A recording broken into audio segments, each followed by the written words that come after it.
Welcome one and all to the June 2014 Gaming PC Builds of the Month, brought to you by noobcomputerbuild.com. My name is Corey. As per usual, we have the three builds that you see here, and if you've been keeping an eye on the monthly build videos, last month I did do a $2,000 build. However, if you're interested in that, just look at last month's build. Yeah, it's still good now, but I don't tend to do that one every month. You can just go to the site here at noobcomputerbuild.com. Go to the May 2014 PC builds or whichever you like. Before we get started, all the hardware is linked in the description. If you want links directly to each individual hardware, check out the prices, or to purchase the hardware right now if you want, and put together or get started purchasing the hardware for your builds. But without further ado, let's get started with the $1,500 gaming PC build. For June 2014, it comes out to $1,480, and keep in mind the prices do change as the month goes on. That's why we do these monthly gaming PC builds. But for the processor, we have the Intel i5 4670K, $234.99 right now. Great processor. The same cooler as we usually have in the builds, the Cooler Master Hyper 212 Evo, $32.69. And this motherboard is a new addition, not only for this build this month, but this month / near the end of May.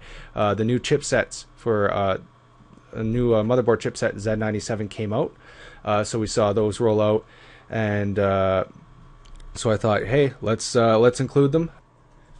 So here we have the Asus Z97A -A motherboard for $151.65. This was featured in Tom's Hardware's kind of roundup of the new Z97 chipset motherboards, and right now this one's the one with the best price for its value in terms of what was priced when I did these builds about a day ago.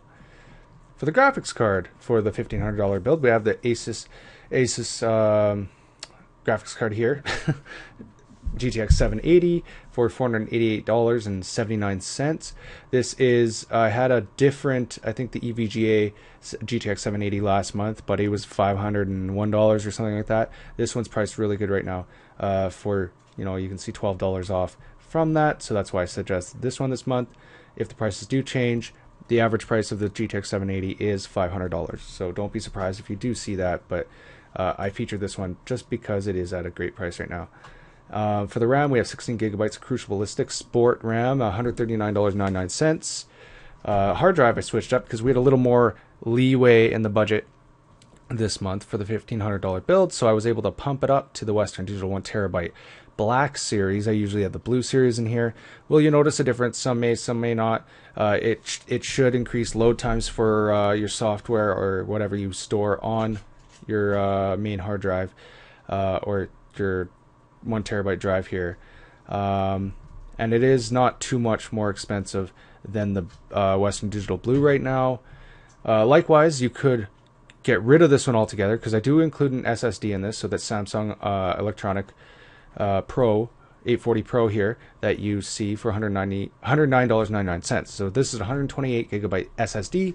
What you could do is get rid of this hard drive altogether, save $80, add $80 to this price, and boost the SSD up to a 256 and use that as your main drive. But if that's not enough room for you, this combination might work better for you. For the power supply, we have the Corsair RM series, 750 watt, $122.99. The new computer case this month we have, this one is a new computer case for both this build and it is new. This Phantek Enthoo Pro full tower chassis, $99.99. This is it's gotten good reviews, and for a full tower case, you won't find too many in this price range that are of value. So that's why I was actually kind of excited to include this in that $1,500 build this month, because it is a full tower case for $99.99. And then we have the optical drive, $15.99, this LG optical drive, for a total of $1,480. Now moving on to some alternatives for the build, if you have a little extra to spend or want some future upgrade suggestions. You could bump it up to an i7 4770K processor for $334.98. If you do other graphics work on top of gaming / there are games that have come out recently like Watch Dogs, for example, that did require an i7 for ultra settings. So keep that in mind if that is of interest to you. You could also spend a little more, or quite a bit more, I guess, and buy another GTX 780 and SLI for $488.79. Or if you want a better single graphics card, you can spend $699.95 and go with an EVGA GeForce GTX 780 Ti. Likewise, like I had suggested above, you could go with a larger SSD, get rid of the main 1TB Western Digital Black hard drive, and go with solely an SSD. Or this one is a much larger one, a 512GB one to be specific, but this will cost you $394.72. Now moving on to the $1,000 gaming PC build, it did come out to a flat $997, so almost right on budget here. As well, this includes the Intel Core i5, 4670K, $234.99, as the Cooler Master Hyper 212 cooler for $2.69. And the same motherboard as the $1,500 build, this Asus Z97A for $151.65. Like I said earlier, the new chipsets, the Z97s. And yes, these three pieces of hardware are the same as the $1,500 build. Where this gets different is the graphics card, which is much cheaper, so $249.95. We have this EVGA GeForce GTX 760 graphics card. We have 8GB of RAM with this Kingston HyperX Red kit of two 4GB sticks for $69.99. The hard drive, we have the Western Digital Blue 1TB, $58.99. I don't include an SSD in the $1,000 build. It is in the alternatives or additions though. Power supply, XFX, 650 watt. Power supply, $81.24. The computer case is not a new computer case, and in fact, I have featured it in a previous build.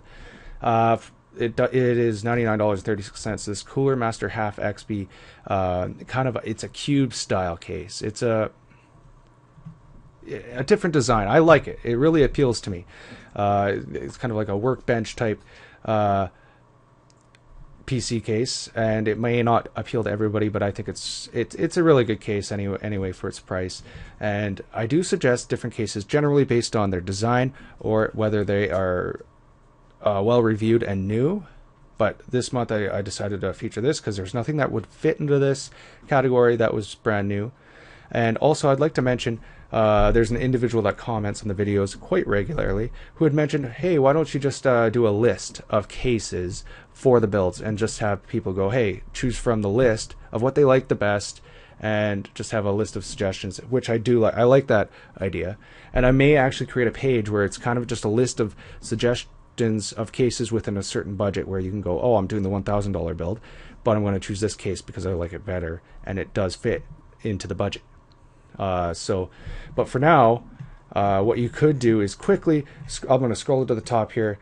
If you want to browse the other suggested cases that I have done, just go under the gaming PC builds of the month here, and there's a build done every month. Check out that month's builds case for the all three builds that I usually do, and you can get a pretty good idea of what I suggest and what you may like to put there. Otherwise, just go with the suggested case, and you should have no problems. And yeah, so moving on, the $1,000 build, optical drive, LG optical drive, $15.99. This build, like I said, $997. And for the overview for the additions or alternatives for the $1,000 build, like I said, you can add an SSD, same one as included directly in the $1,500 build. This Samsung Electronics Pro 840 Pro for $109.99. You can upgrade the graphics card to a single better graphics card with this XFX Radeon R9 280X. It's $279.99.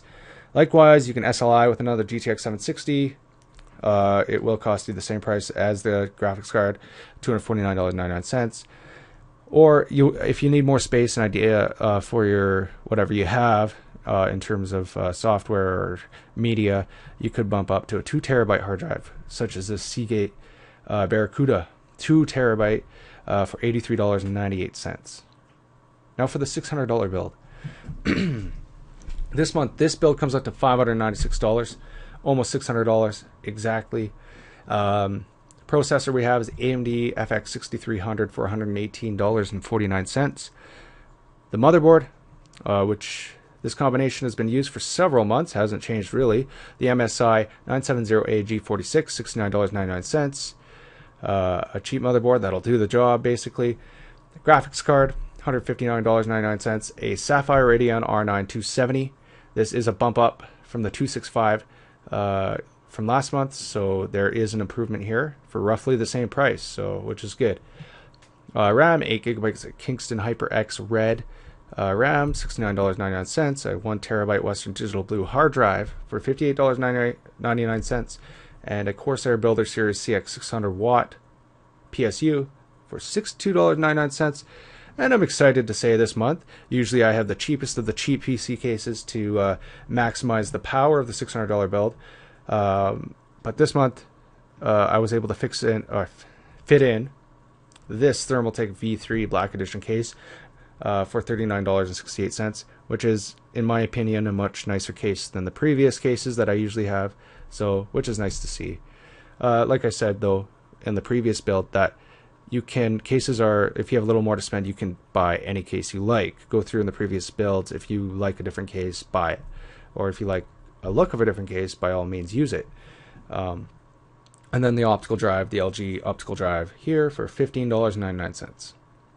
And for some suggestions for different hardware for the $600 build, you can go with this AMD FX 8320, which isn't too much more than the FX 6300 included in the build. It's an 8-core. Or you can get a different PC case, like seen here, for a little more, $79.99. You can go with this NZXT Phantom 410 mid-tower. Very nice case. Better graphics card.